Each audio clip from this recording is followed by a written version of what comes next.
Welcome to the Roadshow Podcast. Matty Floyd, welcome back. How are you, brother? Good, dude. How are you? Good, man. Your last bout, what the fuck happened? Oh, I had a fight since then. Oh, you have had a fight since then? Just a quick one. I knocked him out in, I think, the first minute or something. Okay, standard. Easy. But I know the fight you're talking about. Yeah, Thailand, right? So they're both in Thailand. I went back there again. There was a reason for it. But the world title, WBF one you're talking about, yeah. What happened? I saw the videos, but I want your explanation. It was pretty fucking strange, man. That dude looked like he got stung by like a swarm of bees. Oh, my hand's still broken. My hand was broken. Really? So that's why like my hand was like this, bro, and I was flicking it. Like I had, like you've seen my 10 fights before where I was knocking everyone out. I had a right hand. I didn't have it. So, but this guy's known as one of the like best boxers of all time. And everyone always thinks like, I'm gonna turn that fucking thing off. Sorry. You're right, man. Shit. Continue talking, dude. Everyone thinks that I think I've got like a ability, but like my boxing's not at world level. So I was like, fuck, I'll outbox this cunt every round. No one wanted me to fight this guy. And when I broke my hand, certainly no one wanted me to fight. And I knew that I'd outbox him every round, which I did. Yeah. So well, it was clear. You were on him the whole time. You kept coming forward. I didn't. I think my worst round, I think we counted my worst round. I hit him 22 more times. I think it was the sixth, maybe the third. I can't remember now. Yeah. I looked at it back then, but I think my worst round, I hit him fucking 22 more times than he hit me. I clearly won every single round, except like even with the points, doesn't matter. You even got a knockdown, right? Nah, I could have a couple of times, but because my hand was broken, I didn't have faith. So I knew that, so I was very conscious of it. So every time I rattled him, I didn't go in for the kill, which I should have. I just wanted to keep outboxing. I kept sticking to my plan. I should have. Probably could have. He's never been knocked down. He's like had 500 fucking fights. 100 Ultra chin. Professional. They call him, he's got like an Asian name. They call him fucking, what's the green sapphire jewel thing? They call him Jade Head. They call him Jade Head. Yeah. Because he doesn't get knocked down, bro. He's and he's had 100 professional boxing fights. And we're talking about like, he's fought like the best of all time, people like Chavez and things like that. So he's never been, so it's not like he was, supposed to be easy knockdown anyway. So did it come down to a decision? It was a draw, right? No. So what's happened is, so on the night, he won the fight. And then I protested it. Like normally with reviewing in boxing, for what I understand is it's almost impossible to get it overturned. Right. But normally when people complain about fights, usually like it's 1 or 2 rounds in it. Usually it's like, oh, did he win? But this was like just fucking real obvious, too obvious, which was great in my favour. So they reviewed it and they overturned it straight away. But they made it a no contest, which means the fight never happened. So everything I did was for nothing. Yeah. Fighting with a broken, like everything fucking was for nothing. But it's like the best result you can get, and it's a very rare one. Like they normally they make fights no contest when like their drugs were involved, or if someone tampered with the gloves, and that was 50 years ago. Like it's very rare from a scorecard, but that's how bad this was. But the whole fucking thing was fucking dodgy, bro. Like I went there, when I was there about a few weeks early, but a week before the fight, it was agreed that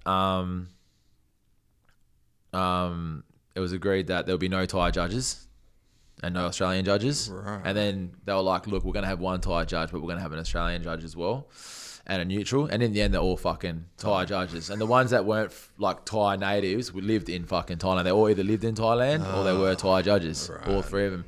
And people were like, oh, you should have checked. Mate, when I'm getting out there fucking to fight, it's not my job to fucking check out who the fuck's judging the fight. It's the organisation's responsibility. And the WBF's an Australian. So I didn't understand. I thought, well, when I got offered the world title, I thought, fuck yeah, world title. I didn't realise that there's 4 major world titles, and these are like, there's like 4 B grade world titles. Like so it's like the waffle of football, and the major like the AFL. So this was like a fucking B grade world title. Right. Which I didn't understand all that. So I just heard world title. I was like, fuck yeah, now I understand it all. So the organisation, I mean, it's still like a lot of big names have still fought for this. Like Roy Jones Jr. fought for this title and things like that. So yeah, so it's not like it's a very great, but it's not like the fucking end of the world either. But the organisation were Australian, bro, which makes it fucking worse. They should have protected me, looked after me, which is why I think heaps of Australian boxing like legends and shit got involved, because it wasn't Was that of your accord? What do you? Did you contact them and be like, "What do you reckon?" No, I put it up, and then everyone obviously Yeah. I had messages from fucking anyone, any name you can think of. Yeah, from you had Australian like boxing. 500 comments on that video, just like fuck fight, you. Yeah. Yeah, no, it was good. It was actually good because I always feel like, you know, I think last time I spoke to, I always said like I feel like I'm fighting against these cunts and I'm fighting against the world at the same time. Yeah. It was actually like good to have support because it's like now I'm starting to think that I've got a bit of cunts, you know, fucking. Yeah, you got pulled. There was a lot of support, yeah. So a lot of support actually. It was really quite nice, I guess. Yeah. Well, it's always good to have fans, and the more you come up, obviously, you see it as a B grade, but it's more than every other fucker's doing sitting on the couch.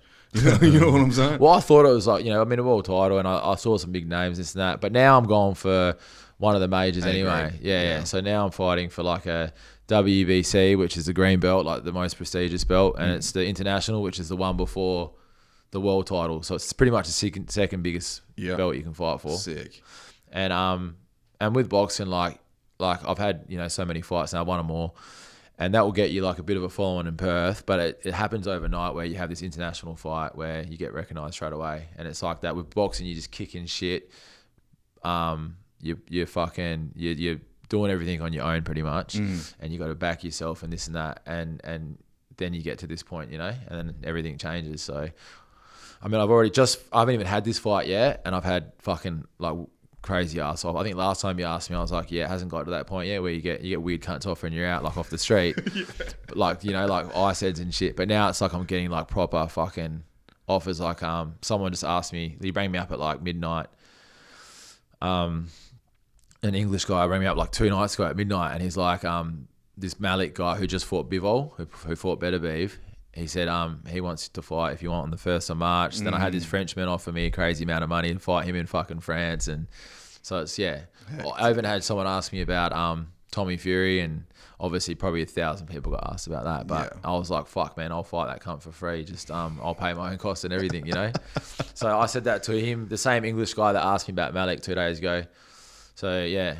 So it's good. There seems to be like a lot of hype at the moment with like celebrity boxing, and it's good that there's a lot of shit matches with big names, like take Tyson and Jake Paul, because it's highlighting the good boxing. Did you watch the event on Netflix? No, I didn't bother watching it because I knew what it was, you know. But in saying I didn't bother watching it, it's not me bagging it, because I think a few people asked me, I think good on him, man. I think Tyson is you know, like he's 60 years old, right? And he got offered a bunch of money, and say he could get hurt. I mean, to him, it doesn't really matter. If I was 60 and I got offered that much money that I could leave with my children and their children, that's all that matters. You don't really care about, he's made his legacy. He doesn't care about that anymore. Yeah. He doesn't care about all these people fucking what they think, but all he cares about is giving his kids and their kids. And I'll do the same, bro, if I was. Yeah, of course. You know, right now I care about legacy, but if I was fucking, you know, that age, I'd be thinking the same, I think. At his height, he was making like $100 million a week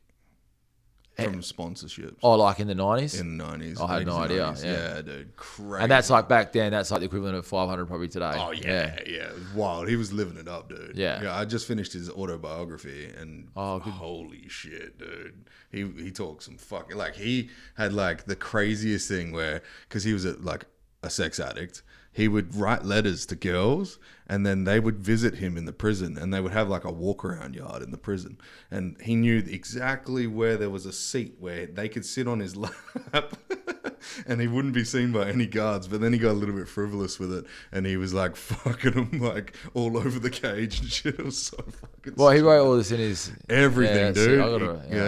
I'm bad at reading. I read like I listen. That's good. Yeah, I've been doing that. Yeah, trying. Yeah.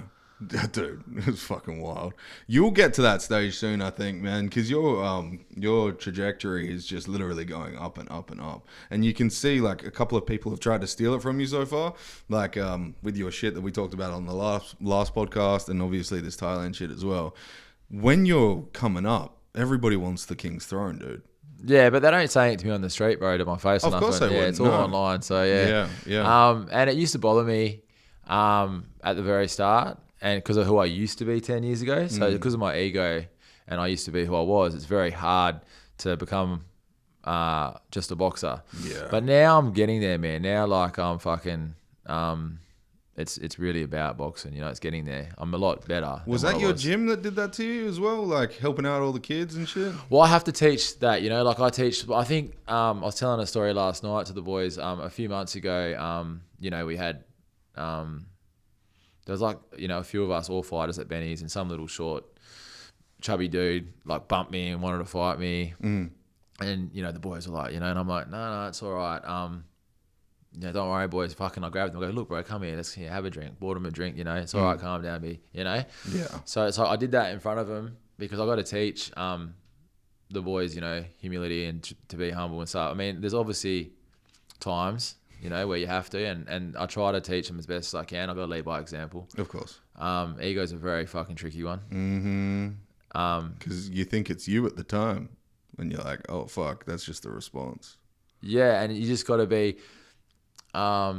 It's just repetition, like with anything. It's like with road rage. Like, you've got to be aware every time, and then the more you are, you know, it's the same thing out there. Like your reactions, you just got to be aware of it. And yeah, but it doesn't.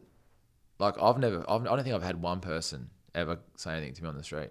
No, actually, one person did. One person did, and then the crackhead that we talked about, and fucking that was over pretty quick, man. Like it was just a joke. So yeah, it's but that, you know, one person in fucking however many years now, man, you know, since, you know, no one, it doesn't, heaps of online shit, but I don't even really look at it anymore. Yeah. So talk to me about this Turkey fight. Who's the guy? Do you know his name? Yeah, I did. I got a blank. He's a champion. So he's the number one ranked fighter, like in that continent, in like Africa or Middle East type. No. He's not. He's coming over as well. Oh, okay. To Turkey, he's like the number one fighter. We had to meet here because it's like a big show there. Like it's massive. Turkey's like it's like boxing and I think weightlifting's like the biggest sports. So there'll be like fucking celebrities and all that shit there. It's a big deal. So because it's an international, it can be there, even though neither of us are from. I don't know how it works. There must be like Turkish people fighting before us or something. Yeah, or it's been sponsored. I don't know. But he's the number one fighter from some country like in that area, but in that continent, he's ranked high. I think he's like 17 wins and probably a couple losses or something. Okay, right. So I was in Turkey in December last year, and Turkey's a weird fucking country, dude. I've heard like it's pretty good. No, it's sick. It's sick to go to. It's just the people are weird because there's a line that draws down the middle of Turkey, and one side's Europe and the other side's Asia.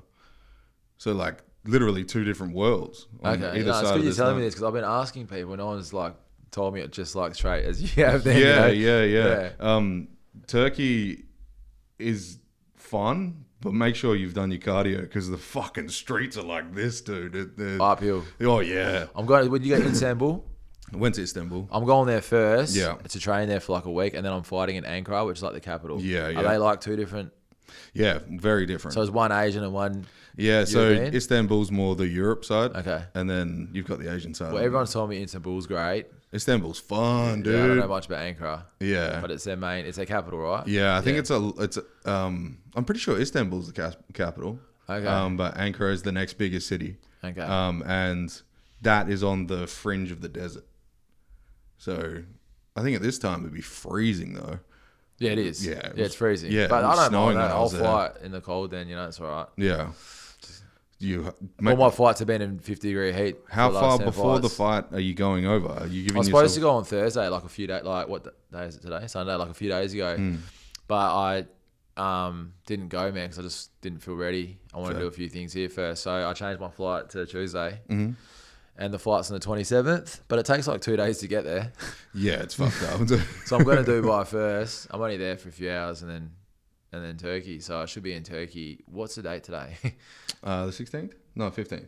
Okay, so I'm leaving on the 17th, so I should get there by like the 18th and start training on the 19th. Flight. So I've got like 8 days over there, but I haven't done any sparring for this fight because my hand's still broken. Right. What are you going to do about your hand? My hand's like, I just can't make a fist, man. But at all? Wait up, let me try. I can't do it right now, but when it's warm, is it inside? Is the so this is this? I ruptured this. Right. So I ruptured this, right? Like Metacarpal. a week before the Sirimongkhon fight, the world title fight. How'd you do it? Just sparring, man. Oh, a week really? before, I was sparring Johnny Tello. And I didn't even know I did it. So I was sparring him, sparred wicked. Then I woke up with it, bro. And then so it was just fucked. I couldn't make a fist. I was like, what's wrong with my hand? Right. Everyone's like, we didn't know what it was. So everyone's like, mate, you're not fighting. Yeah. Because I lost everything. It was gone. And I still fought. And then after the fight, the whole thing bruised up. Like it was all swollen. So that might have, I don't know if I ruptured it in the sparring or in the fight. With my right hand in the fight. Yeah, I had to hit him with the right hand. But I was like, no, like I was just doing this. And then my little ups. What it could have been is like a tear in your metacarpal, which is like literally the ligament that goes up. And if you can't make a fist, you can't pull it in. Yeah, and all these are gone. So this finger, that finger's gone. Or numb, yeah. Yeah. So I think that's because of this. Yeah, that's exactly what it is. So you've either jarred it and torn, and then when you've thrown, it's jarred it again and popped it out. So you probably need a surgery on that. Yeah. Oh, yeah. So when I probably won't get surgery yet. I mean, I can right now. I was hitting like the other day. I'm sparring tomorrow. Yeah. I'm sparring tomorrow. Just to see where it's at. It's fine. I'll be all right for the fight. And then, I mean, I'm at that point now where I have to fight. Yeah. I've got this massive fight now. I'm not saying no to. I could, it could be Tommy Fury maybe on the 18th after that, and then it could be this guy on the 1st of March. And the others, like, it's just like I can't stop. I spoke to a surgeon already. He said it's like 2 to 4 weeks anyway. So if straight after this fight I can get surgery, I will. But I'm just gonna play it by ear. I mean, I'll just manage it. I haven't, every fight I've had, bro, I've fought with something wrong. So yeah, hands are fucked though, because your sport is your hands. Yeah, but we pass it and it'll be all right. It has to be all right, man. Do you feel like in that fight after, did you feel like you were losing any power with your punches? So the last fight I just fought left-handed and I knocked him out with my left hand. Yeah, in the first round, and I knew I was gonna. And there was a lot more to that. The guy that backed me, there's a guy called Paul Windsor. He owns like the biggest gym in Bangkok, where like even Tyson Fury goes there when he's there, and it's a massive gym. And he's a really fucking good guy, man.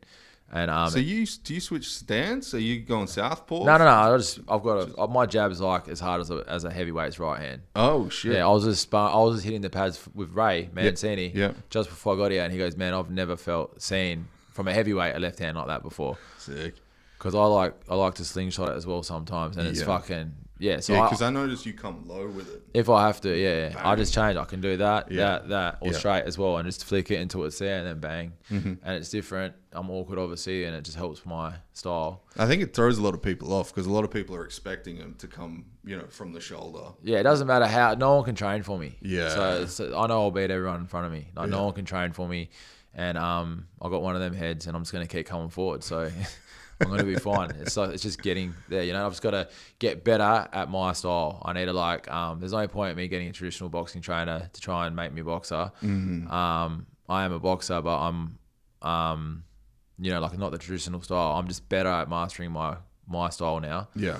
And that's what I'm doing. I just keep repeating my shit, and that's all I need to do. Have you fought anyone that's like been harder to go forward on? No. Recently? No? Never spar. I've never had issues with anyone. I always either work it out or fucking something. I'm always fine in there. So people always say they watch me. They're like, oh yeah, he might be easy, and then fucking every time they spar me, they go, wait until you get in the ring with him. It's different. Yeah. Would you fight Beterbiev? I'll fight anyone. Yeah. I'd rather fight Beterbiev than Bivol because he's shorter, and I just do a lot better than anyone smaller than me the way I fight. Yeah. So, yeah. Because he's 5'9". I'd definitely rather fight. If I had the choice between two fighters, I'd go for the shorter one. Yeah. They're both as good as each other, them two. Bivol, I think, is probably better. Yeah. The tiniest bit. Well, that Beterbiev has that fucking knockout power. 100%, bro. But my style, I think my style would be, I think I would be better suited against him. Yeah. Just the way I'd feel better fighting him than someone like Bivol. Yeah. I think Bivol won that fight. Yeah. There's contention there. Well, because he lost the last 3 or 4 rounds, which he should have. I think he thought he won the fight, so in the last round, that's why he lost it. But I think if you watch it all, I think it's one of them ones, really. But yeah, because they don't really they don't take into account heart either into the scorecards. It's either points for boxing, right? But a knockdown. If you get up after a knockdown, I think you should get like an extra 10 Yeah, points yeah, or something. that makes a little bit of sense. Then Tyson Fury would get heaps of points all the time. He always gets dropped and comes. He would win regardless. But you're right about the heart. I think everyone at that level has heart when they get to there. Like you have to obviously to be like in that top 10 or whatever. But I get what you're saying. That's an interesting point. Yeah, they should include like how he came back from recovery. Yeah, you know? Like yeah, it's a good point. Was he wobbly and then just like fucking come back? But the judge. I mean, judge is really, it comes down to it's a bit of common sense there, isn't there? Because sometimes another person punches another person more, but the judge has to. It's common sense has to apply with them. There's also the entertainment factor as well. Like, how entertaining was the fight? Because I've seen fucking bouts, dude, and they just like pepper. You're just like pop, pop, pop, pop the whole fucking fight, right? And it's not fun. It's not exciting. Like, you're like, none of these guys are throwing fucking enough power to get a knockout. So you're like, well, that's why you go to boxing. Is like the potential. Like, I think Dana White calls it the holy fuck. Like, he puts on fights for the holy fuck. Everyone's just like, holy fuck when something happens, right? Same with boxing. Boxing's wild like that, right? Like when you get Floyd Mayweather and like, you're like, where is this guy at all times? He's just dancing around these motherfuckers. And then like he doesn't have crazy knockout power, but you can't see his hands. He used to knock everyone out early on in his career. Early on, correct. And then he started. But I mean, early on, everyone should be really knocking out people if you're at that high level because you're fighting all journeymen at the start. So it should be. Did you have many bouts before starting your career? So my last 10 fights were all pretty much knockouts before that world title fight. But my first few fights, because I hadn't fought for so many years because I was in prison all my 20s. So I did Muay Thai and a bit of MMA before I went to prison. Right. Like when I was like 19, 20. Yeah. And then all my 20s I was pretty much in prison, obviously. And when I was out for a bit, I could never get that fight. And then when I finally could fight, I thought I'd be fine in the ring, but Angelo wanted me to have which was the best decision that he made because I definitely needed it. I had an expedition fight before I went and started my professional boxing career. I thought because I'd fought when I was younger I'd be fine, but it's so different, man. Like anyone that says so they treat you like two different people in two different categories, kind of thing. No, I mean different as in like I thought because I'm a fighter who's been in fucking all these street fights, had a few other fights, I'm going to be fine in the boxing ring, but it's not, man. It's fucking not like that out there under the lights, with thousands of people there. It's fucking, it's different out there, And I think more for me, I think I explained last time why I felt that way. I felt like I was fighting up against everyone, the commission, the world, where I come from. So yeah, it's fucking I can't remember what I was saying, but yeah, it's different out there. Do you think the people that go into look into your past and your history, do you think they do that before fights? And they're like, they see the news stories and all that kind of shit. I think if it was me and I was coming up fighting you, I'd be like, oh fuck. Because of the I think I speak to a few of the boys that I fought after, and they say that, but they don't. Yeah, it doesn't. I don't think it don't really cross your mind, I guess, because it's like the job is going into boxing. Right? Maybe not. No one would probably speak to me, but the people in Thailand probably had no idea, so it doesn't really matter. Yeah. Maybe as after this next fight, people will be looking me up probably before I fight them. So I'm sure this guy. So maybe they will be, but they probably don't even know in other countries what a bike is, man. Yeah, true. That's true. Yeah, I mean they have Hell's Angels in they have rebels even in California. Yeah, but in America, I think in other countries it's like different syndicates, different gangs who are the main ones. Well, they have MS-13, the Mexican gangs and all that. Gang. In Australia, we've got only bikies, really. Yeah. We haven't got any mafia or gangs, Dude, I heard a story of the ports in Darwin and Kununurra. They have fucking cartel in them at the moment. In where? In Darwin and Kununurra. The ports. Okay, yeah, but I always hear, bro, when I was I always heard, these guys are cartel. You hear it all the time, bro. I've heard about 10,000 different mafias and cartels within Australia, Asian gang. You never know if it's real or not. So Vice Australia is doing I'm not supposed to talk about this, but I will. Fuck them. Talk about it. They're doing a story on it at the moment. Okay. And they've been sending their coke here, and it's. Yeah, but then people that do stories talk heaps of shit, bro. Yeah, they talk so much shit, man. I've heard, bro. I've had stories. I know just from myself when stories get done on me, bro. I don't believe anything from fucking the news. I'm telling you right now, bro. That's not going to be the... Oh, fuck it. Yeah, well. Yeah, you know what I mean? Yeah. I mean, it's like, yeah, I don't know, man. I've met most people in Australia, man, and fucking, yeah. I think the ones that, anyway, yeah. I for me, the bikies and shit, because I'm not going to say my origin stories, but it's the individuals that scare me more. Like, sure, if I'm faced with them, I'm not going to show the fear, but the scary motherfuckers, you know, the ones that, you know, they go out by themselves and all that kind of shit. Like, there was this story of this dude in Gympie. You know Gympie in Queensland? No. It's like this fucking we all fuck our cousins type country, right? So like it's bad. Yeah, and there was this one guy who just started knocking off cunts in service stations, just leaving their bodies. And there was like 20 of them. And, like, it doesn't get talked about. How long ago was this? It must have been like 3 years ago. Wow, I don't know, man. Yeah, dude. And what was he? Just like a serial killer? Psycho, yeah. Just so he wasn't like a. What are you saying? So he's on a bikie. He was, but he went out by himself and did all this shit. Yeah. So that would have been separate from like the club. Yeah. Clubs obviously don't want that sort of shit, you know. So they don't. I can't. Yeah, that wouldn't have been like. It's interesting how peaceful they actually are. They have to be, man. They've got like all these different rules now, man. Like they can't like wear stuff. They can't ride together. They can't hang out. They can't do anything, bro. So it's like real bad times. Yeah. Well, yeah. My like I won't say who it is, but someone older than me, who I'm well acquainted with, he now thinks that like all bikies have gone away because they don't wear patches. Have gone away? Yeah, like to other places. The police won, like kind of thing, like dismantled them. I think they sometimes do and stuff, and it's just not worth. They're still definitely here. Yeah, of course. Yeah, they're still, and it's still the same. I don't think it's like gone less or anything. It's just different times. I met this crazy guy when I was in Bali, and he had an AK-47 tattooed across his face. And he's like, I don't know if he's talking shit or not, but he's like, I'm the El Presidente of the rebels in Mexico. And I was like, God, he was Spanish, like proper fucking loose cannon too. Nice guy, actually. Really, really nice guy. He's like, come party with us, white boy. And I'm like, all right, no worries. And I went and partied with them. And we went to this club called the Red Ruby Room or some shit like that. And they were all on ecstasy. Everybody was on ecstasy.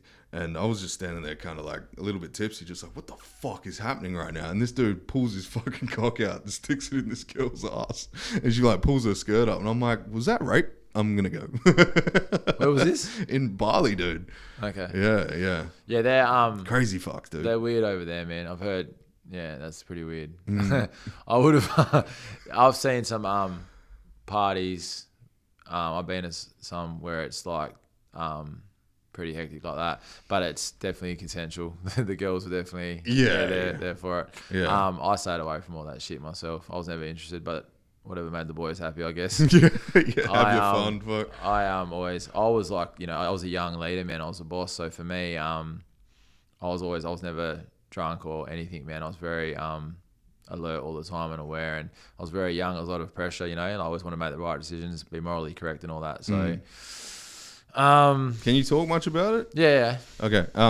Do you, when you were going through that kind of stuff, was it always, because you say you were a young leader, were you given tasks to do to give out from the older guys? Yeah. Yeah? Yeah. Right. So from the other states, not in Perth. So I was the boss in WA. Yeah. So no one from Perth. In fact, actually, from Perth, my mate that come over, because I was young, from him, even though I was technically the boss, he was the one mentoring me and helping me. So really he was, but he was from over there. And then, obviously people from there. That's what I didn't like. I didn't like that I could be mates with someone here, for example, 10 years, and some guy from over there that doesn't even know him could have an issue, and then you've got to turn on your mate for 10 years, you know what I mean? Because it's someone you never even met before. Yeah. So it's just, but it's not always like that. I mean, there was a couple of times that happened for me. That's why I wasn't really, it wasn't, for me.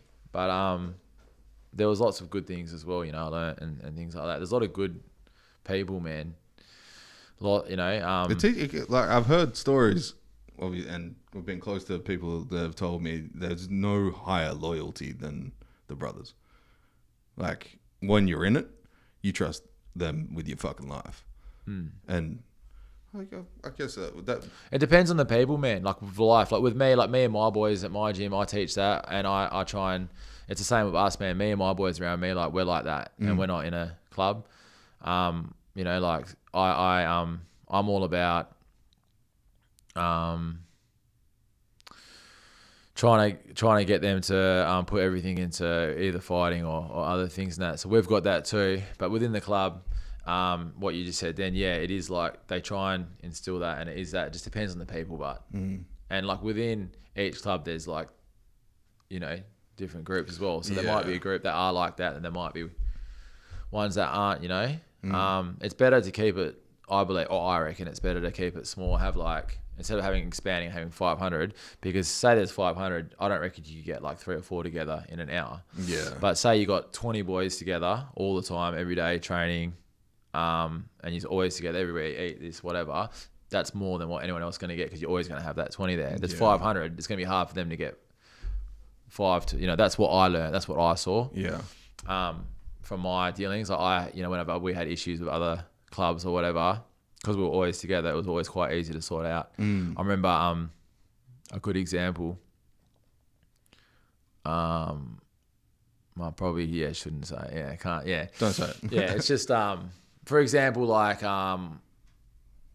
because we were all together and we knew whatever was going on, there could be like an issue of another group because they couldn't get 20 people together because they were so divided. Yeah, everyone's on their own. Like we could have been, I think, one issue we were completely in the wrong about something, and by the time I got to the meeting, because we knew everything, because we were all together, and they couldn't get anything together, we got an apology and got fucking money or whatever. Yeah. You know, because we were able to, you know. Yeah, manpower. Like what you said before, the whole loyalty. The loyalty, yeah. So it is there. It just depends on, you know, like I've got friends now that are in clubs in Perth who are like good leaders, and they've got that instilled because of the leader and then because of the boys, you know. It's there, obviously. Otherwise, they wouldn't be successful, which they are, you know, some of them. I think it's like wolf packs, dude, right? So, like, you heard about lone wolves, right? When a dude's walking by himself, you're one dude. You don't have eyes and ears in every direction. You don't know if there's a fire going on 100 meters away. Like, there's power in teams. And I instill that in all my boys as well too. Like, I try and keep everyone chill but alert, and you have to be, right? Like, even starting companies and shit, everyone needs to know what's going on at all times. That's why we have fucking team meetings and shit. It's the same thing. It's the same thing, and I think that fucking understanding comes from every background as well, in every industry, whether it be fucking crime or not, right? It's the only reason as to why it works is because everyone understands the tasks at all times. Yeah. And always, one person always said, never be complacent, you know, like when you're, that was one thing I got told. Yeah. So have you thought much about when you go to Turkey?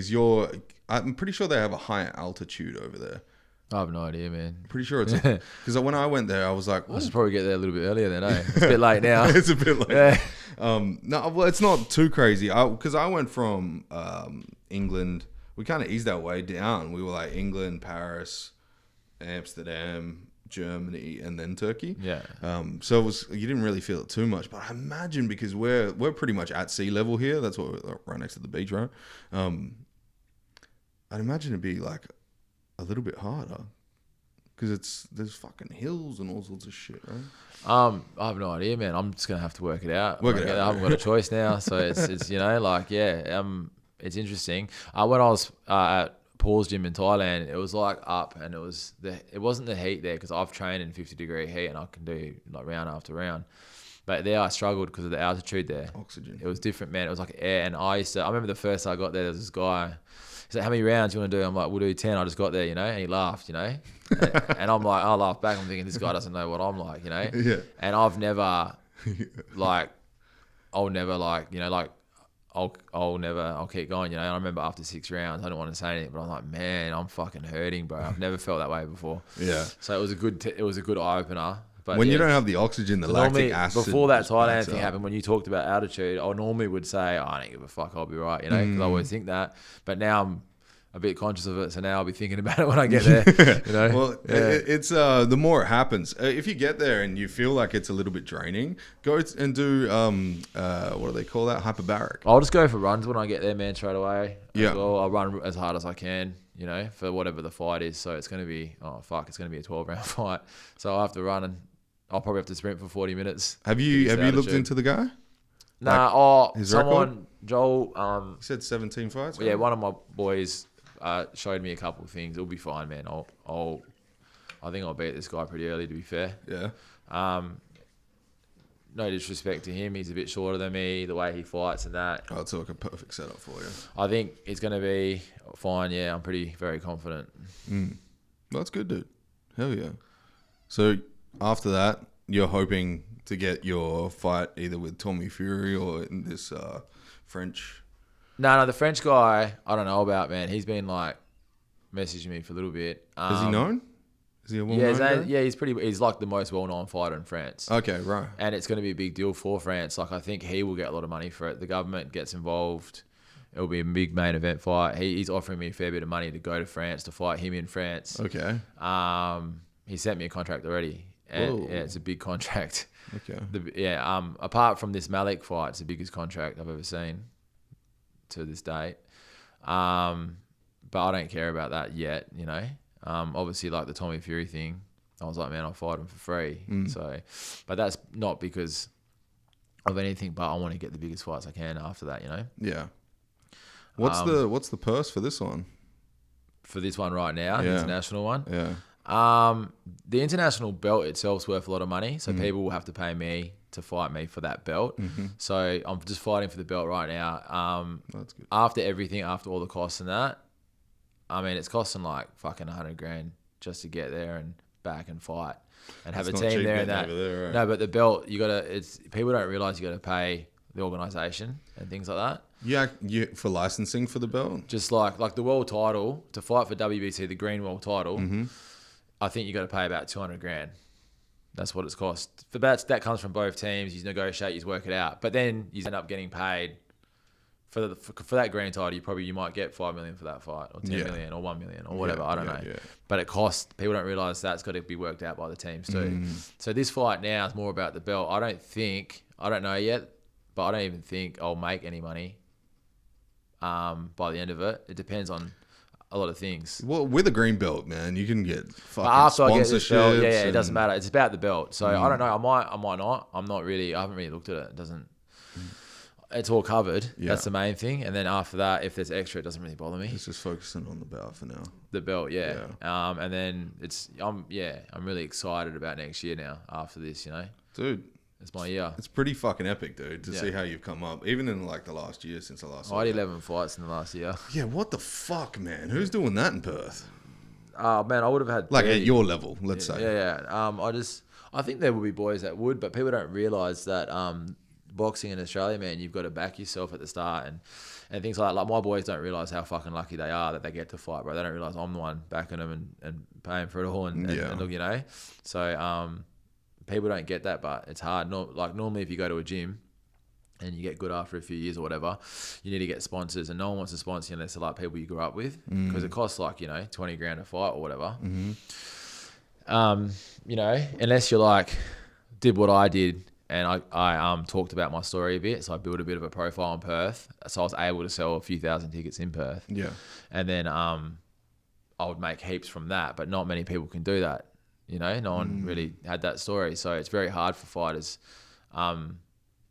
you know, and even like that's only in Perth, and I can't fight in Perth. So. What, still? No, I still can't fight in Perth. What the fuck? Yeah. Are they going to squash that or? Nah, bro. And you know what, to be honest, I don't think I want to fight in Perth. Yeah. And that's more me because the way I am. Like, I'll do it for the right people, like for Angelo and Tony, who've always backed me. But, and there's a lot of people I probably want to fight for in Perth, like the people that have supported me, but also I've got a lot of fucking, what's the word I could use? like fuck the commission and the boxing in Perth sort of thing. Yeah. Like, I don't know what to say about it. Like, I don't even like my boys fight in Perth. We might have fucking half the boys fighting on that show, and I should be there, but I hate going, man, because I know that they're going to, be there in that. And I don't think I even went to last year, which is pretty shit of me, but I've got a lot of, fucking my own shit going on, Of course. If it comes down to it and you do fight Tommy Fury and smash his face in. It's very unlikely I'll get that fight. Very unlikely. Because but I think there's probably heaps of people being asked. I'm just guessing. But if you rock up there with a green belt. Yeah, that shows a lot of currency. Can't, 100%. You become top 10 then, right? Well, that green belt will, he hasn't got a green belt. No. I don't think he's got any belts. No, he's just got the name. Yeah. And the reality TV show. He'll be a far easier fight. He'll be a far easier fight than the guy I'm fighting now. Yeah. And a far easier fight than that Malik guy or even the French guy. It doesn't matter. He'd be the easiest out of all of them. Yeah. But I've sent footage of me. He's got a weird body. Yeah, He's fucking long arms. Yeah, he's got long arms, but that will help. Like, that's great. Like, I wouldn't care if I had a weird body and had long arms, because that really helped. That would help me with boxing. Yeah, but he's just not a very good boxer. So he could have. He's got a really wide stance in the way he throws his punches. Like, he steps in when he throws a hook. Yeah, I don't think he's very. I think he's pretty chinny. I think he's very chinny. I want us if Jake, Yeah, and Jake's technique is. I actually think he's really good, man. Yeah, I think he's good, but when he's put up against like pro with the orthodox absolutely. style, I think what he's done in 5 or 6 years I think if anyone had that much money and just trained every day 5 or 6 years, they could get to the top.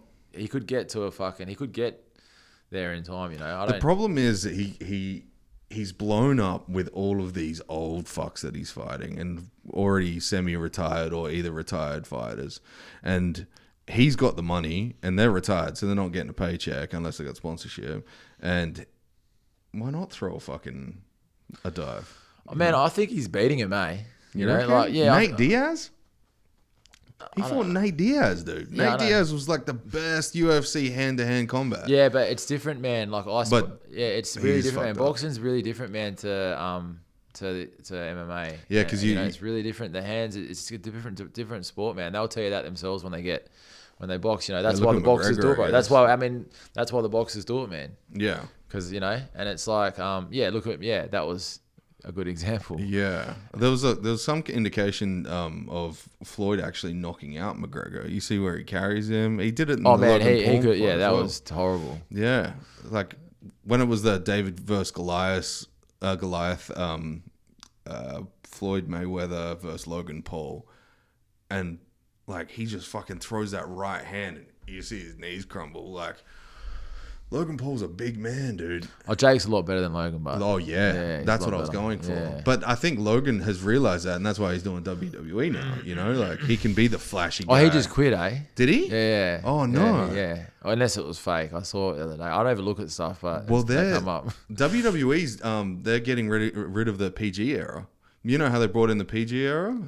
And they were like, no more titties on stage. Oh, no. Yeah, so they're getting rid of that. They're going back to old SmackDown. Oh, era. Cool, yeah. So I never got into it, man. Just because I know it's fake. Oh, yeah, same. So I can't. All my friends love it. So yeah, I got it. Even Tony, man, who's like the boxing promoter and watches live boxing all the time, but he loves it. Yeah, and I don't understand it. So if you watch any of the matches from the 90s, there's like storylines like soap operas, and that's what I watched the Vince McMahon documentary, and he's the guy that created it. He bought it off his father when he was young, and he was like a showman, but he was never able to go and be on show. He had to employ people, so he became this like fucking fucked up dark director, and he was like, let's play on people's emotions. So when fucking 9/11 happened, he got a guy to like say fuck America and then wave an Afghanistani flag, but the guy was from like Texas, and he just knew how to play the audience. So everyone's like, fuck you, and he's like, fuck America, and like it was wild, dude. Especially there, man. Yeah, especially but there. That's like, he's probably just like smart, like what he did, like they were pretty whatever they were at the start. To build all that, man, Yeah. I mean, they've made like the biggest superstars of all time, like The Rock and that, They say it's like a soap opera plus back pain. Yeah, I can't watch it, man. I actually went to it, like, I think Tony or someone like had tickets when they came to Perth, bro, and I fucking was so bored, bro. It was horrible. I hate it. Yeah, it was torture. Yeah. I couldn't be there. All the dudes sitting popping their fake. zits around you. Like, but you know what? The people loved it, man. I was happy for them. Like, the people loved it. It was like me watching Marvel or fucking Star Wars or something, you know? Yeah, and I get it, bro. yeah. I get it. They're real happy there. They enjoyed it. And it's fucking, you know, like, I'm like that with shit that people can't understand, so. What do you think about the new Avengers coming out?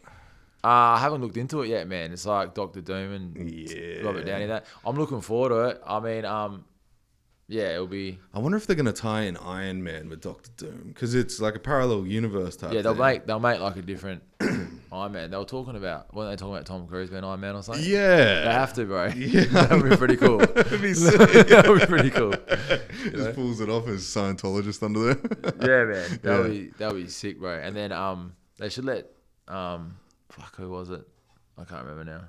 Someone else. I watched the Deadpool 3. Yeah, I watched Deadpool vs Wolverine. Oh man, that was sick. Right? Yeah, it was sick. Yeah, from the beginning to the end. You think fucking like Captain American's coming back and it ends up being Johnny Flame? Yeah, no, I knew it because I spoiled it. Someone said something to me and it spoiled it for me. Oh, so I missed it. I knew it was happening.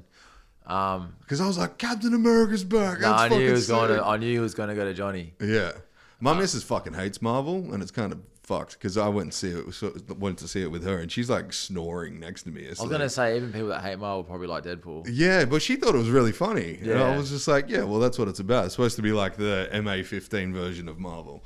It was cool. I like how they were like doing the calf jujitsu fight, and they're just cutting each other up like motherfuckers. Yeah. Yeah, got the stupidest soundtrack on. It was so funny. It was I watched it twice actually. Yeah. Yeah. Do you like the series? What was the Jedi series that came out? Oh, like Ashoki? Yeah, whatever the fuck that was called. The girl? Yeah, the girl. Yeah, I watched that. I didn't mind it. The series are alright. I watched Obi-Wan. I haven't been watching I think there's I missed like the last one or something. I watched it up to her. There was a new one. There was a new couple. I've missed them. Right. Yeah. I think I like Star Wars. It's not like my favorite thing in the world. People think because I'm the Jedi and it's on my back. Yeah. But that name just come up because I had to come up with the name at the time. I do like Star Wars, don't get me wrong, but it's not like I'm not a full Star Wars fucking freak. Like I like Marvel better. Yeah. Marvel's sick. Yeah, Star Wars is up there. You know, I do. I like the original 1, 2, and 3 a lot. You know, the Anakin and Padme story. Me too. I've got Anakin on my back next to Darth Vader because I believe it's like just makes me think like because Anakin's good and then he becomes bad, and I've got it on my back because I always feel like I'm always trying to fight to be good. Yeah. And then I've obviously got a dark side. Yeah. I mean, Star Wars. That's why I have these tattoos. I've got a demon screaming and an angel telling him to be quiet. So yeah, I'm like, and I'm trying to be like always. I'm always trying to. I've always, even when I was, you know, like a bikie boss, every decision I made, I always try to be morally correct. Like the whole, it wasn't just me who made the boys do the whole kidnapping pedophile thing. Like, they all supported that. They were all keen on it too. Because I remember last time I spoke about it, and made it sound like... Yeah, you didn't do the allegedly videos then, so nobody I'm happy knew. now, a lot has happened since then, man. Yeah. So I know that after this international fight, I'm probably not going to be able to talk about all that stuff again. Yeah. Because it's just going to be all about boxing, and boxing's going to... Well, hopefully, when I win in that... Yeah. It's going to be real hectic from there. Mm-hmm. So I'm not even, you know, like I might have people telling me I can't talk about it. I don't even know. But it's a bit of a soft spot for me. It's a bit sad because it did all happen. And I feel like I didn't ever really talk about it enough or much. And when I do the boxing thing, it's sort of like I felt like, fuck, maybe now's the time before this fight. That's why I've been doing a few videos. Mm-hmm. That was all like on purpose, you know, because it was stuff that was pretty close to my heart. And I know where my life's going now. And I think it's important to talk about it too, right? Yeah, well, I feel like I see what the pullback is though, because if you get like stardom and shit, and then somebody's like, "Hey, that's the guy that did this," and like, well, I don't mind that. It doesn't bother me. It doesn't bother me about that. It's more when I do that. If I do make it in boxing now, it's more like I won't have time. First of all, to talk about it. Sure. Secondly, there might be like people that get involved that tell me, you know, you can't and this and that, and I'm not really one to listen, so that probably won't be an issue. But it just doesn't feel right the way I'm going with boxing. I can't. don't feel like I can keep talking about that stuff. Yeah. I feel like it's got to be all about boxing. Yeah. Just for the next few years at least, you know. So, and it's hard for me because all that stuff did happen. I am still there a bit, you know, and I'm trying to become this boxer now, you know. It's really hard letting go. Yeah.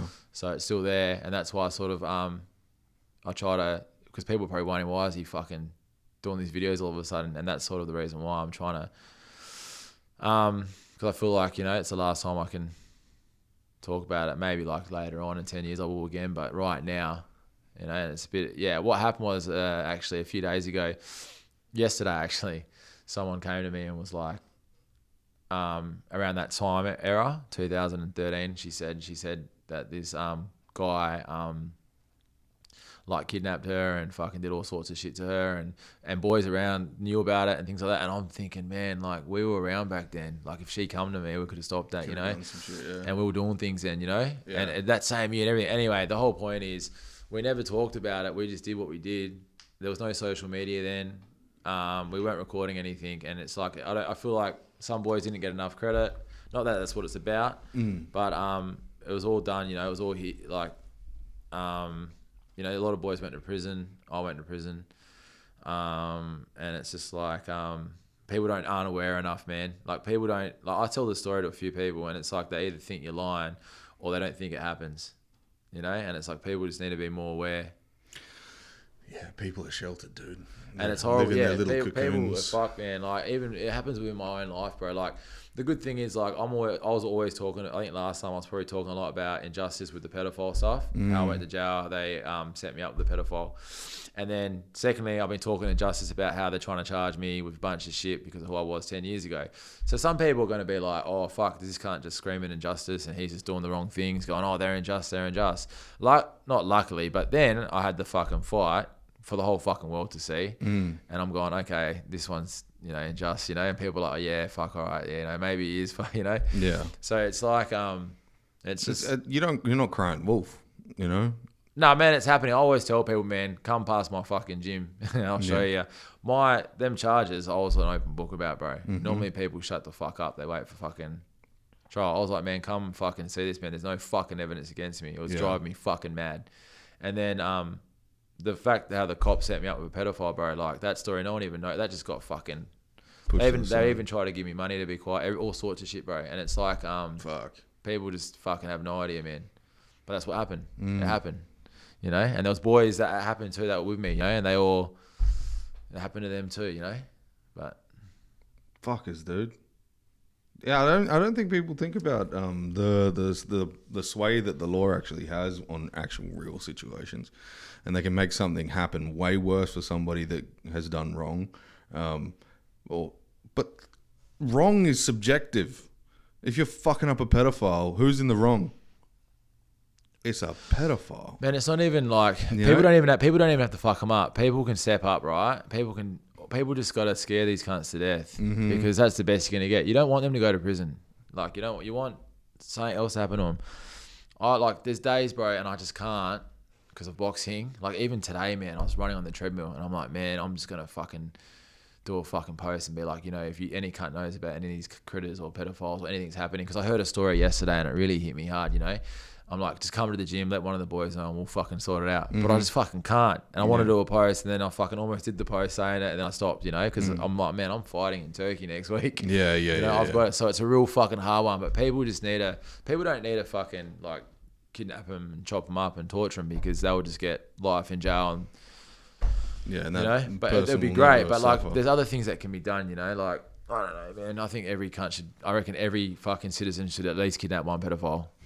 You know mandatory? I think so, and I think the cops will lower the sentence if, like, you get straighties coming in front of a judge, like ex-judges, ex-lawyers, straight human beings that have had it happen to their family, come in front of a judge who have kidnapped the pedophile, and that starts happening. Judges have to start giving lesser sentences, and eventually there might be a fucking law where, all right, if the cunt's a pedophile, you'll get a suspended sentence or something, you know? Yeah. So it's the people that need to step up because the judges aren't gonna, because, well, obviously, there's something going on there. I mean, it's obvious, bro. Like the pedophile that I went to prison for raped a 12-year-old girl and he got 10 months and I got 5.5 years. So, you know what I mean? And then you got, I mean, I can go on forever about this. You can go on all day. If you 10 months? Yeah, so what happens is that... What? What happens is the pedophile... So the pedophiles will stand in front of a judge and they'll go, oh, it happened to me. Every time it's the same story. It's that happened to them when they were a kid. That's why they did it, right? Yeah. So, and then the judge has to give them fucking leniency. They have to do like a pre-sentence report where they see a psychiatrist. The psychiatrist sticks up from all sorts of shit happens.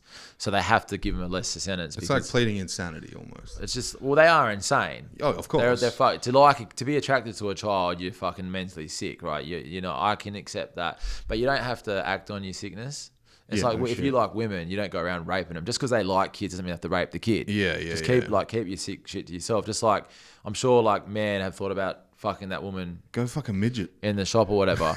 They don't. You don't have to. That doesn't mean you can rape that woman. Yeah. I see a hot ass. I'm like, hey babe, there's a hot ass. Yeah, you don't. Like, nice. It doesn't make you a rapist. It doesn't make me a rapist because you like the woman. They like the kids. Yeah. Doesn't mean you know they got to act on it, and they're taking the kids.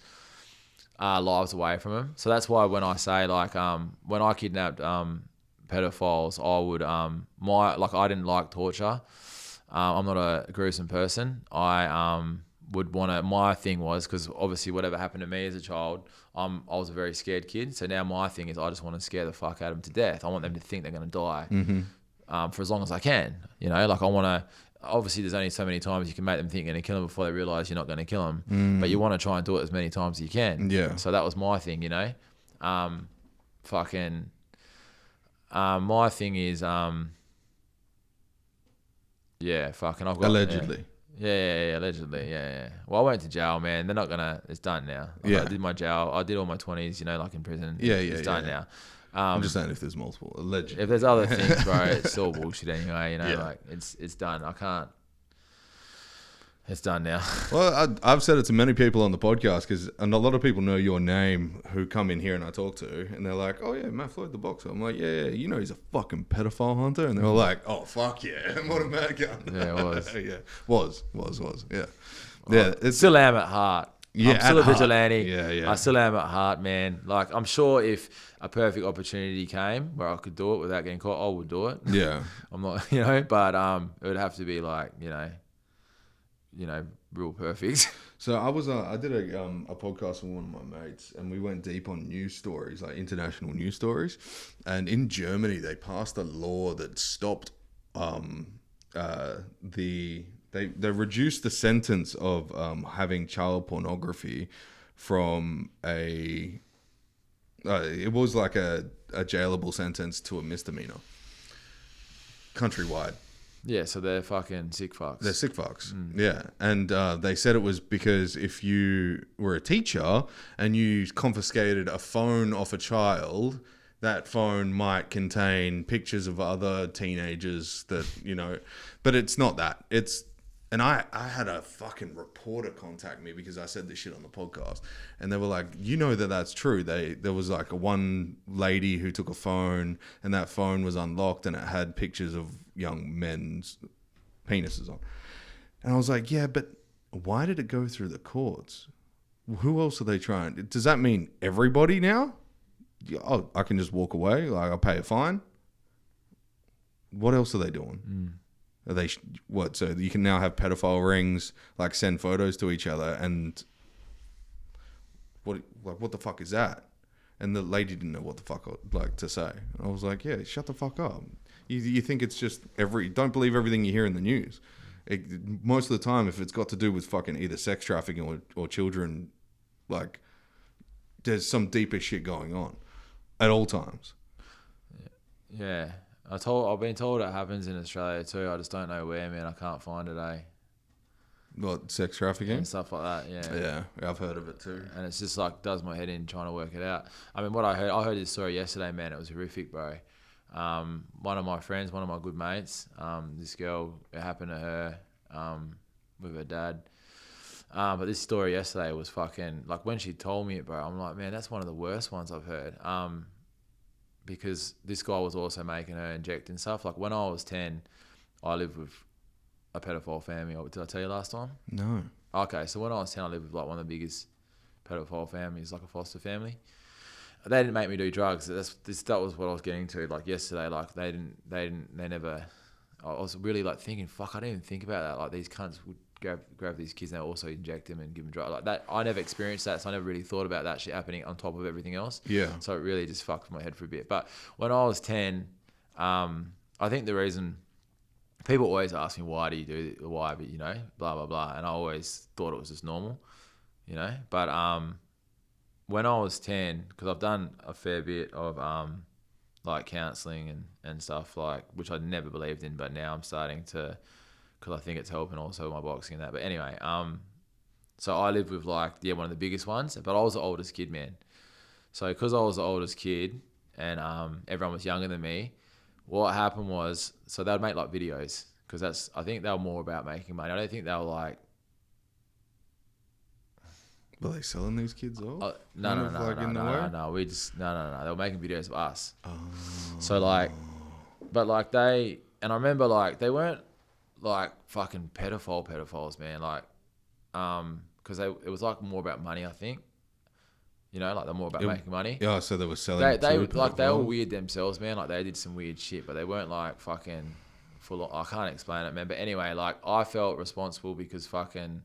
They were pedophiles because they're making us do pedophile shit. Of course. But what I'm trying to say is I think it was like all about money to them. I don't even know if they were like, I don't even know, man. It's that fucked up. But yeah, anyway, I was the oldest kid, man. Fucking, and everyone was younger than me. So when they make me make videos, when you're the oldest kid, you think that you're doing the wrong thing. Like you think you're the one fucking doing it because you are. And you feel responsible, bro. You as a kid, like, so now if I speak to an adult now, like I was like, even just a few weeks ago, they'll say it's not your fault, it's not your fault. And I know that. Mm-hmm. I'm an adult, I'm aware, like I'm not an idiot, like I understand that. But what people don't realize is when you're a kid and it all is happening as a child, you get all them feelings, them emotions then. Yes. So it doesn't matter how many times some cunt tells me today, it's not your fault, blah, blah, blah. You felt them emotions as a kid. It was real then. And I can't explain it. It's like a hot, anxiety, bothered feeling like where you're doing something wrong, right? And you can't, and it's like a real horrible, like, it's just like you think, I can't, like, And like, it's wrong morally. And I was already a morally correct person. Like, I was a kid who was always scared. I'd always pray every night. Like, I always wanted to be good, already. So on top of that, anyway, but them feelings that you have as a kid, you already had them. It's already done now. The damage is done. Like you can't, it's okay now, because you already went through all that, thinking, so you still always forever now, even now to this day, I feel responsible. Yeah. Which is maybe why, I think I always would anyway, once again, but maybe why I try and help as many teenagers and kids and shit and whatever as I can. But, you feel responsible, and then you've got me running away from there. So I ran away from there after however long, and then I feel like. Do you know how long you were with them? I'm leaving there, several months. Yeah. Right. So then I'm running. Now I'm leaving the other kids there. So I always felt like I left them. Oh, no. So I left. So abandonment, Yeah. So me banning them. So I felt like I left them. I never did anything about it. They ended up getting done, but not because of me. So they got done like a year and a half. They got done later, and then I saw anyway. But I fucking, so you've got feeling like you did something to them and then you left them. So so my thing is like a lot of guilt, I guess, and shit like that, and maybe that adds to the reasons, why. Yeah, I do. I couldn't imagine how fucked up that would feel. Especially in the time when it's happening and like you're a kid and you don't understand. You've lived normally up until that point. No, I didn't live normally up until that point. Well, you had an idea of life, right? I mean, I lived normally because I had a really good person that I lived with just before that. Right. But I had I definitely didn't live normally, but I hadn't had, do you mean anything happened like that? Yeah. So that was, the first time. That was the first time. Yeah. And then I got and then my mate's sister, so she was like 19, she was becoming like a water cop. Right. I was 12. But this was like, I was happy because I actually got really strong after obviously running away. That's when I started fighting and stuff and would fight anyone. I had an issue with I was just a bit weird after that, And then when I was 12, this girl did it. And once again, I remember it was real weird because I'd be under the table, for example, and she had a boyfriend, bro. And I'm like thinking I'm doing something wrong again. But I'm the 12-year-old and I feel like because I've done shit with her, But I was real happy that a girl was doing shit with me compared to fucking adults and fucking little kids and stuff, you know? Yeah. So it was like, or, you know, different to me. And then I remember like she'll do things like she'll try and do shit with me under the table while her boyfriend's there. And I remember feeling so hot and like I'm doing something wrong again, you know? Like I literally thought I was the one doing something wrong. And you do. And it's not saying like that I would ever complain about to my mates, because I was happy at that stage at 12. You know, you're a 12-year-old boy, man. Yeah, I've never seen full of beans at that time. You know, so it was like fucking. It's hard to really complain about that. But once again, I felt like I'm. You know, does that make yeah? There's a lot of teachers in Miami, and they're like hot 30-year-old women, fucking teenage boys in schools. And nobody's doing anything about it because nobody gives a fuck, because they're all hot women. I know, man. It's like it's like I'd feel like a fucking like I can't complain. I mean, obviously when I was 10, that was like I've only like I think last time I probably didn't even talk about it with you. So it's only something that I've had to talk about because it actually started with one of my fights, bro. Like I get a lot of my head's real fucked, bro, when I fight on the day, and I'm trying to work it out because obviously I'm getting to a real hectic high level now. So I've been working hard. I've been having life coaches, counselling, everything, man. That's sick, dude. So that's how I'm able to talk about it a bit more. Also, like I said, I feel like I'm running out of time. I feel like I haven't got much time left to talk about this stuff. So I'm trying to. That's like a very undetailed version, obviously. Like I'm sure when I say like, you know, videos and shit with kids, like I'm sure you know, like, but it's like there's a lot. Yeah. People are going to have their opinions regardless, dude. And I think you talking about it, it doesn't make you more vulnerable. It's like Eminem in the end of 8 Mile, where he's just like, fucking tell everyone that they don't know about me. Yeah, I don't, it's not that I don't care what people think, man. It's hard for me, man, because I don't really go back to it. Yeah, I don't really compartmentalize it. Yeah, well, how I've dealt and how I teach my boys is, like, say a bunch of kids come in, and they've all got issues. They've got dads in prison and this and that. I always say, man, I don't want to hear about your dad's stories or there's no years of seeing that I haven't, blah, blah, blah. I want you to tell me your goals, make goals, tell me what they are, and I'll help you reach them goals. And that's how I've dealt with things, bro. And that's all I can teach because that's all I'm good at. Yeah. And all I've done is put it at the back of my mind and I've just ignored, bro. And I've got like a fucked head, man. Like I get real bad thoughts, man, all the time. And I'm always fighting against it, you know? And my way is just fucking ignore. So my ADD helps me. So I'll be like, boom, okay, boom, boom, boom. And that's how I escape it. So I've ignored everything, bro. So it's more like I don't give a fuck what people think. It's more like it's hard for me, man. And like I only be able to remember some stories only because I think about it and I've had to talk about it and stuff. Like a lot of shit I've forgotten about. And, you know, it's hard for me to talk about because I still don't fully understand it all. And I never knew, like when people ask me why you go in pedophiles, I always believe it's just because I hate the cunts, bro. And I think everyone should. I don't even know why people ask me the question. It's just dumb. It's a dumb question. Why are you hunting pedophiles? Like, because you know what I mean? Like, I hope you hate pedophiles too, man. Yeah, like, you know, what do you want me to say to that? You know? Why? Yeah. I get asked that. Do you want more of it? Like, what the fuck? It's the main question I get asked. Really? Yeah, man. Yeah. Fuck off. Yeah, why? Not why as in like, what you're doing is wrong. I get it, but people like you're boxing, why are you doing this? People know there's a background story, usually, and I don't want people to think it's because of a background story. I don't like saying, oh, I'm doing this because that happened, because then they might think, oh, I have to do it. I want everyone just to do it, bro. Everyone just kidnap pedophiles. Yeah, well, it's interesting because most people use their excuse that they are a pedophile because they got diddled when they were younger or that something happened, right? Bro, it's bullshit, bro. Yeah, you're the 100% bullshit. Example of the opposite of that. Yeah, and it drives me insane. That's why I fight this, bro. This is why I argue, bro.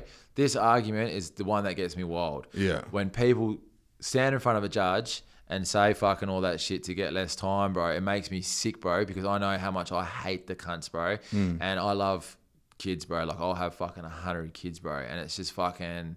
You're either a pedophile or you're not, man. You know, like what I mean? Like, I fucking got forced to do shit, bro. And I fucking... It's not... I would, like... It's just sick, bro. It's just sick, bro. I can't even... It doesn't make sense to me. Yeah. I don't believe that. They're just pedophiles, bro, and they're just making up that shit happen, bro. That's all it is, bro. It's just a made-up story to get less... And you know what? The judges know it, and the people that are making the sentences to the judges all know it, because they're all fucking pedophiles. I can't say... all the judges are, especially right now, but fucking, you know what I mean? Like there's obviously something going on up that hierarchy, bro. It doesn't make sense to me, bro, you know? Obviously. And I'm not a conspiracy theorist, man. Like, I'm a real logical person. Yeah. Well, funny. Speaking of that, like tomorrow I've got like the biggest conspiracy theorist in Australia. It's going to be a tough one. Oh, dude, it's going to be rough. Yeah, I've heard quite a number of stories of people with power that are a little bit fucked up, and there's no physical evidence of it, and there's nobody that's come forward on it, so it could just be other party members or something like that talking shit just to try and get them, I don't know, get fucked up. But I worry, dude. I worry. There's that you know the LGBTQP fucking whatever movement that they had going on. Didn't last long. But at the end of it, they had. I think it did. I think it actually helped, bro. It's made like a lot of men stand up, and yeah. I think it's done like good things for us, bro. To be honest, because it highlights in straight men or like that, like there is masculinity around still. You know, we can be proud to be men. Wait, I'm talking. Sorry, man. What are you talking about? Fuck yeah! When you said all that, I went down. Because we talked about saying hectic before. My mind's a bit weird. I'm going into hectic. Yeah, when you said LGBTQ, I was thinking of the Me Too women's movement. Oh, okay. So when I said that was a good thing. So what I was about to when I said Harvey to you, Weinstein's a fucker. So when I said to you that was a good thing for man, I meant because the women's movement made men stand together and men more than ever. So I think they actually did us a favor and did themselves, more damage.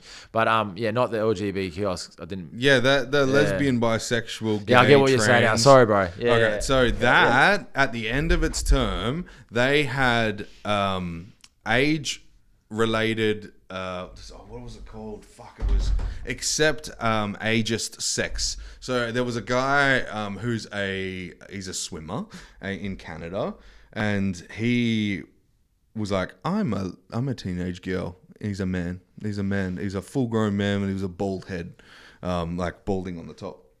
Like the full like professor type fucking hair. He's like, I'm a teenage girl.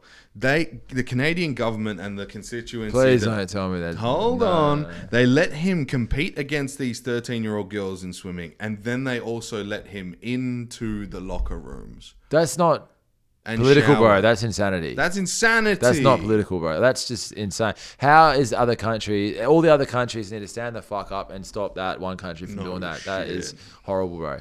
That is fucking. When I heard that, I got chills. Bro, the world, bro. I think last time you said you don't believe in God, didn't you? I believe in God. Okay, I was gonna say because like if shit like that's happening, I think the end's coming pretty soon. Oh bro. Yeah. I don't think we've got much time left for that sort of shit happening. The next thing is fucking raining toads, dude. Yeah, man. Oh, I think that would be more normal, bro. I think so. Than what you just said, bro. I'd rather raining toads, bro. Yeah. And everyone applauded him, like, "Oh, you won a race." And all them cunts need raining toads on their faces. Yeah, 100%. Yeah. Anyone applauding that shit, it's fucked and it's foul. There's been a couple people that are like stood up against it, and then a couple. Yeah, it's. What do you mean? Politically, there's a couple of people. No, I mean like against that scenario itself.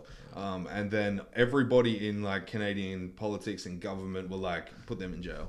Yes, I like them guys. They're the ones that like I might kidnap pedophiles for. Yeah. Which is. We need a couple. What a wild fucking story, dude. Yeah, put them in jail. But obviously the jails over there can't be that rough, and they probably look after the pedophiles by the sounds of it over there. No shit. What country was that? Canada. Yeah, I've heard really good things about Canada. That's a really bad thing. Yeah, well, it's section like different parts of it's like different rules. They're more liberal in. Like here, with different states have different laws. Yeah. Okay. Yeah, but the liberalization of it as well, right? So you have like it's weird because Canada in itself is like America without guns, right? But then they have like Nova Scotia's liberal, and then you have what's the fucking main? I was gonna say Moscow. That ain't fucking it. It's fucking Russia. Russia, isn't it? Yeah. Yeah. My mate's he did a podcast here and he's just going back there. I fucking remember his name. But yeah, the little sections of it gets more and more liberal, and when it's more and more liberal, people are liberated to be who they are and what they want, and that's how you get pedophiles being like, "Hey, we love kids. It's all about love," and you're like, "Fucking burn these cunts! What the fuck are you doing? Yeah. Don't put them in a parade with like fucking children, you nut." I don't fucking understand it, dude. Yeah, man. I don't understand. It's insanity. It's crazy. Like, oh man, Yeah. Now that I've got a son, dude. Oh. You're very lucky. You got a son. Yeah. If anybody. Oh, yeah. Anybody. Yeah. I'll like if anybody was to touch my son, I don't care if it's fucking police chief. I'll burn you on fire. Yeah. You can call me up, bro. I'll be by your side. Yeah. Dude, yeah, because his mother's from England, and we're going to be going back and forth from England from time to time. Yeah. And yeah, the crime rates over there. Like, I saw a video of a dude outside of a girl's window, and he's a stalker, and he's been stalking her for ages. I think he's probably like a little bit slow, like he was drooling and like kind of fucked up. He pulls his dick out and comes on her window. She's like, screaming, dude. I was like, oh no.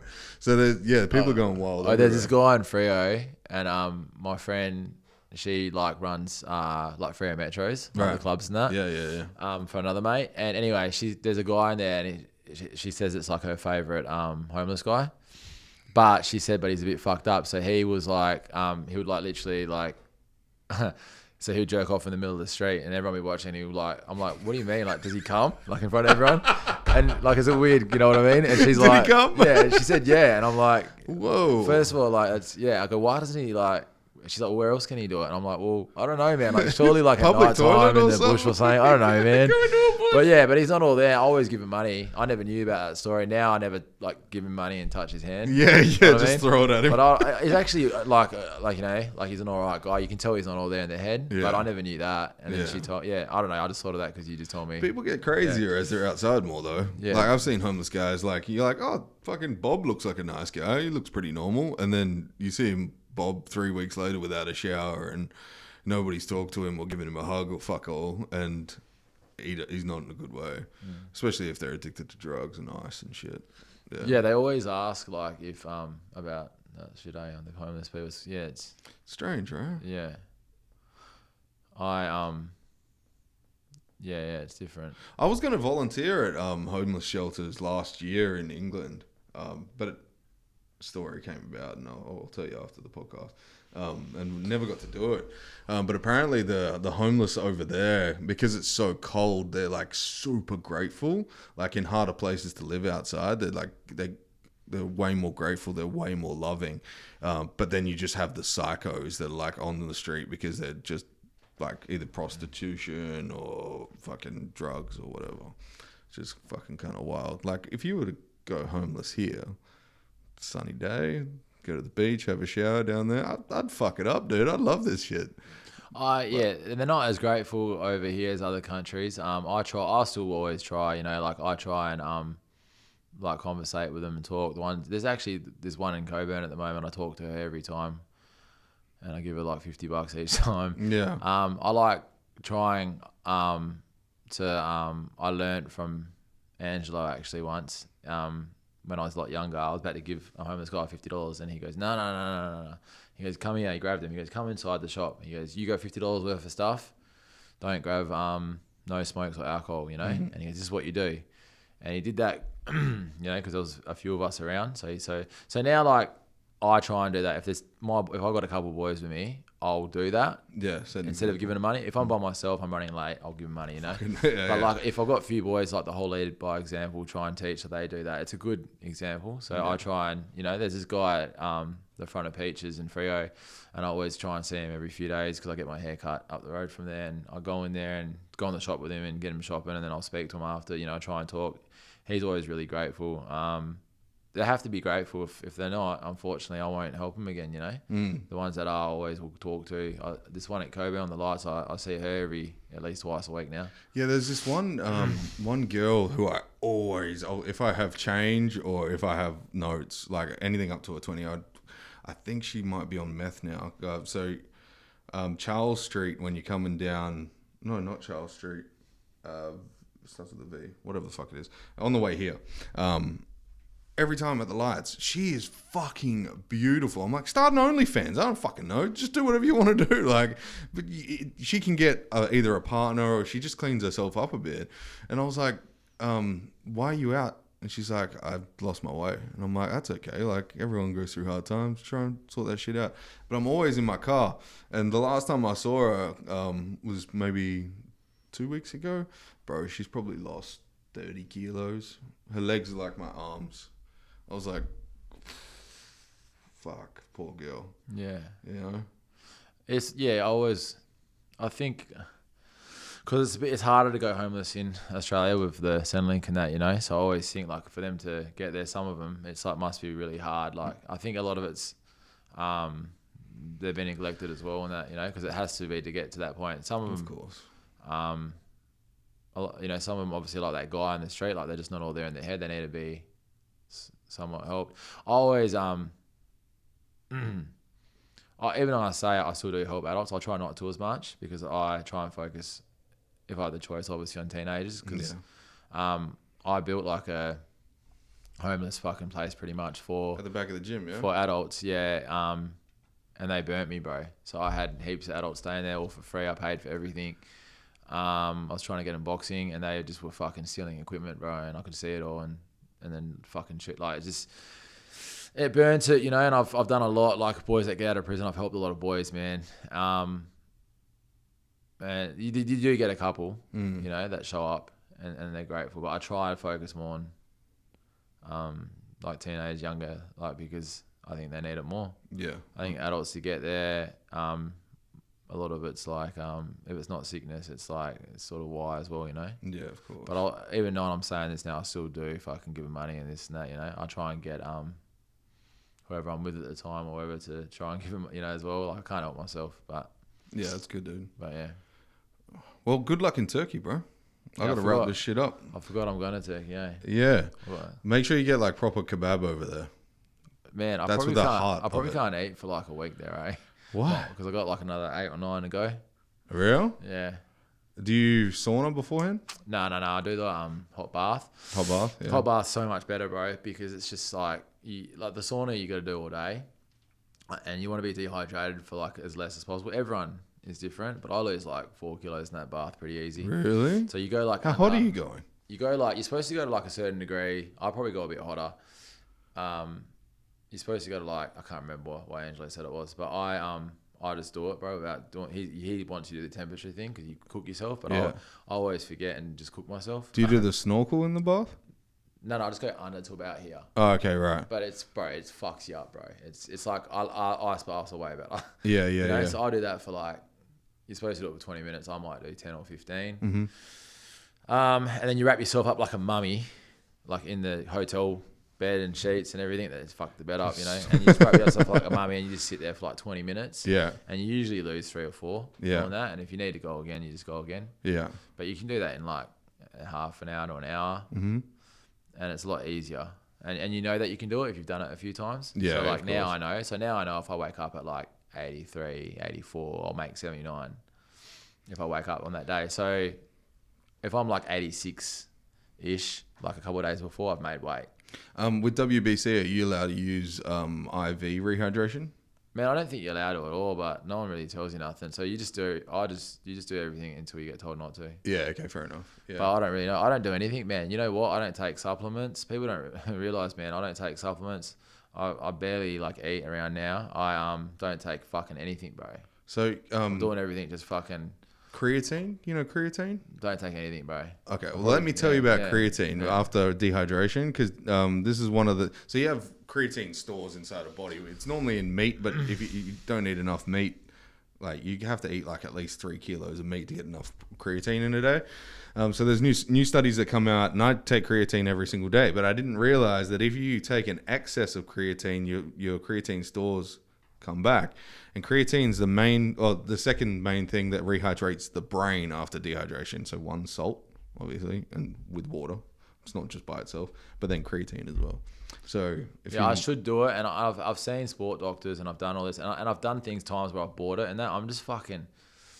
I'm always winging everything, but I'm always busy, man. I'm always running around. I just forget shit. Like, I should be doing all these things. And I think after this fight, I'm going to have a few people by my side fucking doing it all for me. Because I sort of need someone to be like, fucking... Yeah.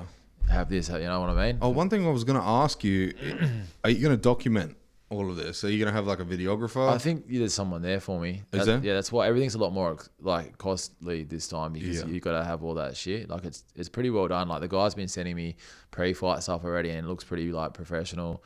The place where it's at, it's real pro. Like it's gonna be like tables and real posh, and it's already sold out. Like, and it's like real big there, man. Like he was naming all these like celebrities from fucking all them countries. Yeah, I don't know, but apparently, like it's pretty well done, bro. So I'm sure that's all done.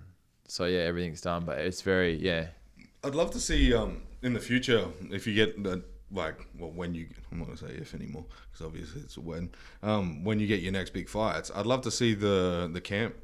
Filmed. Yeah, I should be doing all that. I think after this fight, like if I fought that next guy that I was talking about, because he's like a top 10 world ranked fighter, I think that all just gets done by people. Because you got a YouTube already, don't you? No. You need a YouTube, dude.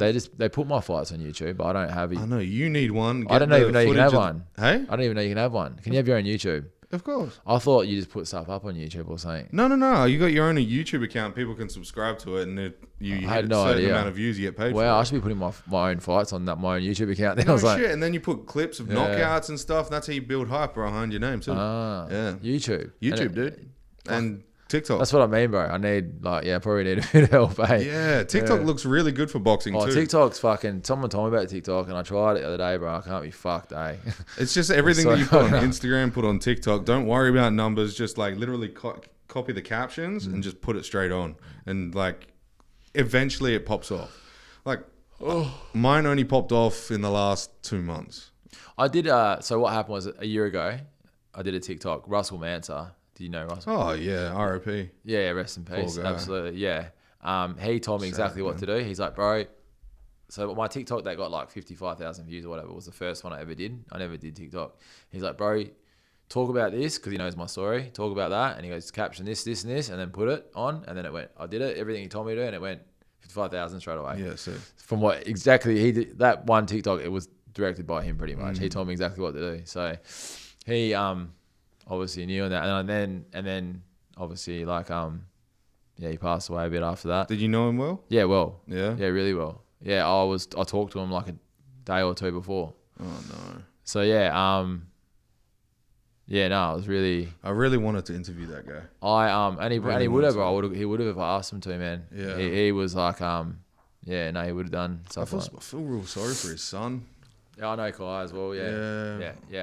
You always see them train together on his videos and shit. Yeah, and it was sad because he was in prison most of his life, so he didn't really have probably see him as much as, and he probably started getting close to him as an adult. And all that. It just happened suddenly. Man, I didn't even hear from someone. I saw it. Yeah, I saw it. Someone sent like anyway, I didn't believe it at first as usual. Same as Jackson, I didn't believe that either. Dude, I spoke Jackson same as him, man. I just spoke. I still can't believe it's real. He still posts on his page. I didn't believe it either. Like, I cried after that, dude. I was like, oh no. He come to my fight in Queensland. He was the video. That video from that fight in Queensland was done by him and his mate. Yeah. He did it all. He was such a legend, dude. He was a fucking legend. He was young. He was young too, man. He was younger than me, man. Yeah. Yeah, because he was massive. He was massive in the fucking fitness industry. And all throughout, he always has been. But then he started getting more into talking about, what it takes to be a good man, and be a good person. Not even men, for women too. And then he hit me up to do a podcast, and he didn't realize I was in Perth. Yeah. So we started talking and all that kind of stuff. And I've still got his voice notes and shit, And every so often he'd like tag me in some shit and be like, "Hey man, what's going on?" And I'm like, "Oh, bro, that's insane." And you know what? It was amazing how, because so many people have said he was in contact with him. It was amazing how he was able to, and some days he'd message me and be like, "Hey brother, you all right?" Like, just checking in on you. He was like one of them sort of guys, and he'd always ring and check in. He was like that, bro. He always wanted to know, and I checked in on him too. I spoke to him like a day or two as well before. I was definitely closer with Russell. I met Russell through Angelo, and I stayed with him, had dinner with him plenty of times. He wanted me to stay at the apartment that he was just in. Yeah. He wanted me to go there and spend a few months with him. The fuck thing is, they're both heart attacks, dude. Right? Yeah, man. Like it's Both like, heart attacks. yeah, you don't know what it is. Like if it's steroids or the COVID or fucking. I think a lot of it You was know? fucking COVID, unfortunately. Like You the don't, jab, yeah, you don't know, the but you know, vaccines. there's other things that are obviously happening too. So it's. Of course, and Mansa was You know? maybe on a little bit of Mexican supplements. Yeah, I think he. I don't know what he enjoyed, but I know he enjoyed probably some stuff. Yo, Yeah, but he. But I mean, he had a pretty fucking. You know, like shit got life, but he turned it around. Like no one really has been able to. If any. yeah. Well, and having insight on it, but then having like the output of like somebody who's reporting on it. You know, he's reporting on it, but it's like this guy's been through it, but he doesn't seem like he's been through it because he's pulled himself through the mud. But then he reports on it like he knows exactly everything about it. No, I know, man. I know him real well. He's very smart, bro. Exactly how he said things and that, like. Yeah, he was always encouraging me to tell my story. I just couldn't. He really wanted me. He really thought my story was very powerful, you know. And he wanted me to do more and this and that. And I always said I would, but I just never did. After boxing, I reckon yeah, probably go deeper into your it's story. like fucking. Yeah, I won't really need to, but it's more. I guess what I want people to know, you know, and it's. It needs to be something powerful, you know. Like I want it to be a reason. Sometimes I think I'm doing it all for nothing, and then some days I think I'm changing things, you know. So it has to be on a day I think I'm changing things. Yeah. And yeah, I don't know. Not on the treadmill, like kill these. Well, on the treadmill today, bro, man, I really want to do a post, man. Like I was just angry about what happened yesterday. This girl, like literally, yeah, that story, yeah. Yeah, man, and I was just thinking about it a lot today. But yeah. All right, should we wrap the shit up? Yes, my brother. 444. That's a fucking lucky number. May the force be with you. Yeah, hey, my man. Same to you, dude. Good luck in Turkey. You're gonna fucking smash him. Thanks, brother. Make sure you hit him with the left. Yeah. Smash him. Yeah, we'll be right. Yeah. Take me home, I wanna know.